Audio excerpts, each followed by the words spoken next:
Hey guys, Sean here. Welcome to the F1 Word and to the third and final part of my half-term report series. And for this one, it's the top three teams in the championship. That's Red Bull, Ferrari and Mercedes, of course, starting with Red Bull. So there were more than a few raised eyebrows when Red Bull made the switch to Honda for 2019, and there were more than a few people predicting them to struggle massively, but how wrong they were.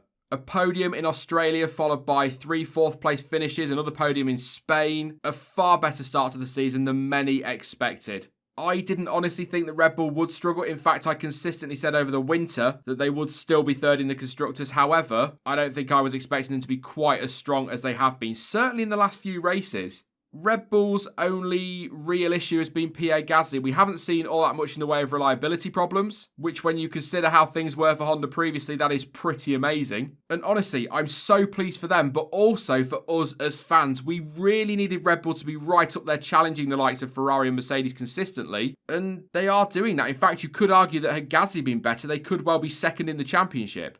Max Verstappen has been exceptional this year and in my opinion is the only driver to be anywhere near Lewis Hamilton at the moment. And that was kind of proven last time out in Hungary. As I said in the debrief, their pace was relentless. They left the rest of the field for dust and the battle was absolutely about as tense as it gets. Max has come on leaps and bounds over the last year. 12 months ago in Hungary, he retired from the race with a mechanical issue. Since then, he has not failed to finish outside of the top 5. Actually, if we take a look at just the races he's finished, ignore the DNFs, he's crossed the line in the top 5 at every race since Canada last year. This year, he's absolutely destroyed his teammate, as many had expected, and actually looks likely to end up as the runner-up in the championship. He is, after all, just 7 points behind Bottas. He's also won 2 races so far this season, and who would bet against him taking another couple before the end of the year? He's been excellent this season. When it comes to a rating, I've got to give him a 9.5 out of 10. But honestly, I do not know what else to say about Verstappen. I am looking forward, though, to seeing more of him versus Hamilton for the rest of 2019.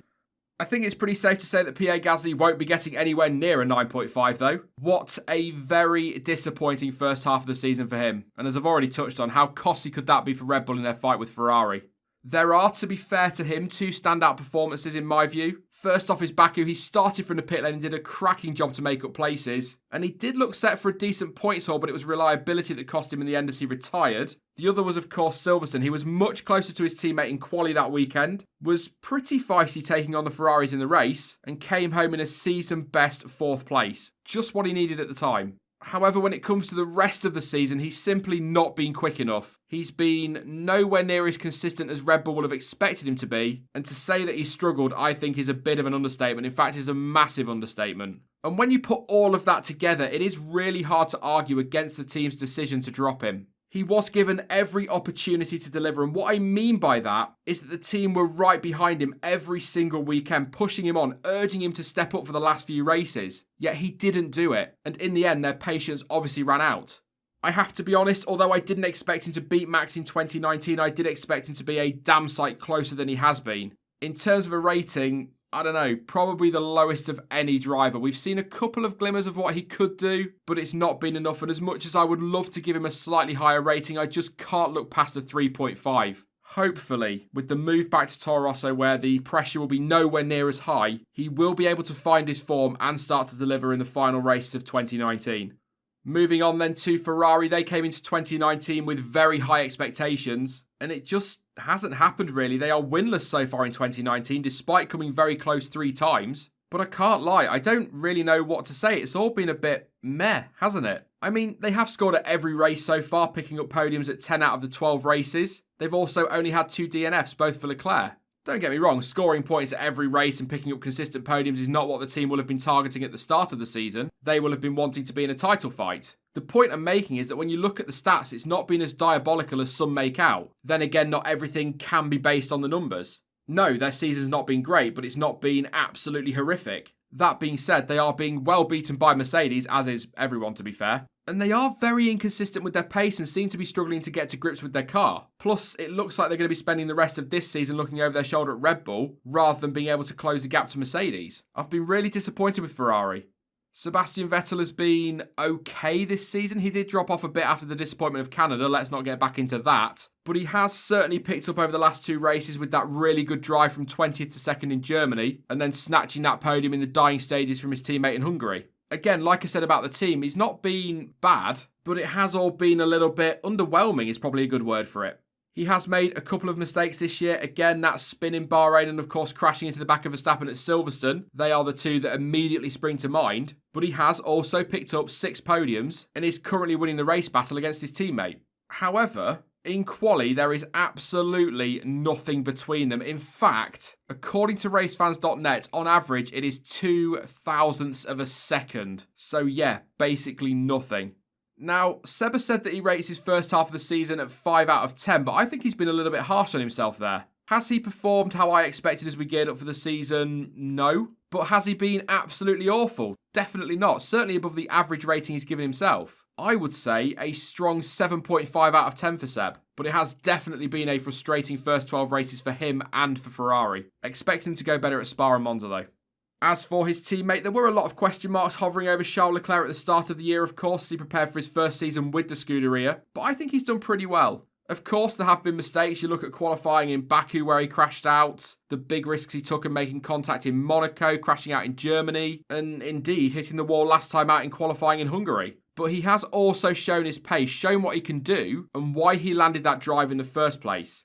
Look, mistakes are going to happen. He is under huge pressure, and let's not forget, this is only his second season in Formula 1, so he's still got a hell of a lot to learn and a hell of a lot more room for growth. Frankly, he should eradicate most of those errors as he gains experience.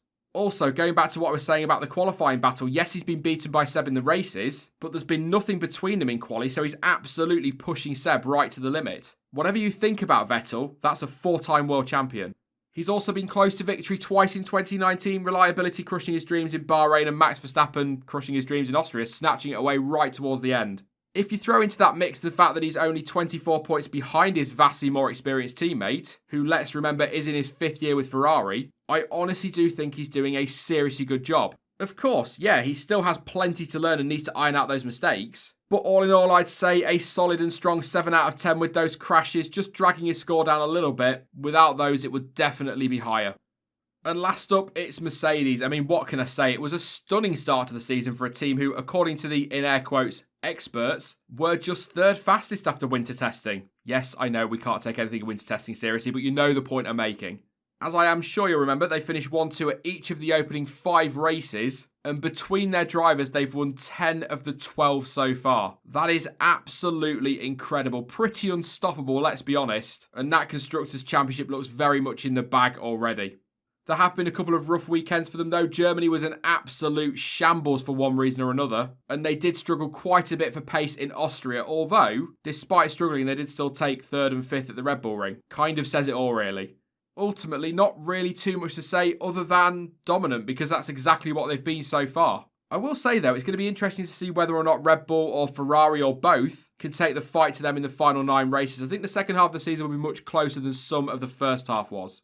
Lewis Hamilton looks set for a 6th World Championship, and that will be his 3rd in a row, of course. But despite taking 8 wins so far this season, he hasn't had it all his own way. Bottas, as I'm going to cover in a moment, has been much better this year, and so although Lewis is winning the qualifying battle, it is a lot closer than many, certainly I expected. What is it, 7-5? He has dominated the races though, outdoing Bottas 9-3, and has only failed to finish on the podium twice this season.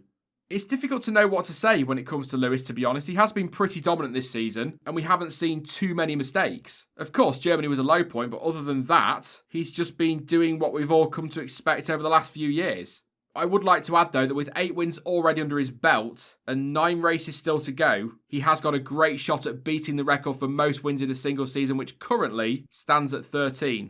Although, as I've already said, I am expecting the top 3 to be much closer after the summer break, so it's not going to be easy, but the opportunity is there. But back to the point, when it comes to a rating, I'm going to give him a 9.5 out of 10. As for his teammate, it's been a much better year in my opinion for Valtteri Bottas. 2 wins for a total of 9 podiums, just the 1 DNF as well, which of course was in Germany. There have been a couple of dodgy weekends for him this season. Overall, it wasn't a good one in Canada. He came home a long way off a podium. We've already touched on Germany, and let's not forget as well that he did have a rough old race in Hungary. So yeah, there have been a couple of low moments, but nowhere near as many as at this point 12 months ago. He is also bringing home the points, and that has helped the team take a commanding championship lead, which is why I find it odd that his future with the team is under threat. But anyway, Whatever happens over the summer break though, he does need to bounce back in Spa from a couple of poor weekends. After all, as I mentioned earlier, he is only 7 points ahead of Verstappen, and surely the bare minimum for Bottas has got to be to finish second in the Drivers' Championship, especially with how dominant that car has been this season. Look, don't get me wrong, has Bottas been amazing? No, not especially. But has he been poor? No, not by a long shot. Again, better than last season. Of course, there is still absolutely room for improvement, but you look at things like qualifying, he's been so much closer to Hamilton, a driver that many say is one of the best of all time over one lap, and as I've already said, he is bringing home the points for the team, just what a second driver needs to do. The point I'm making is I've been impressed with him more so than I was a year ago.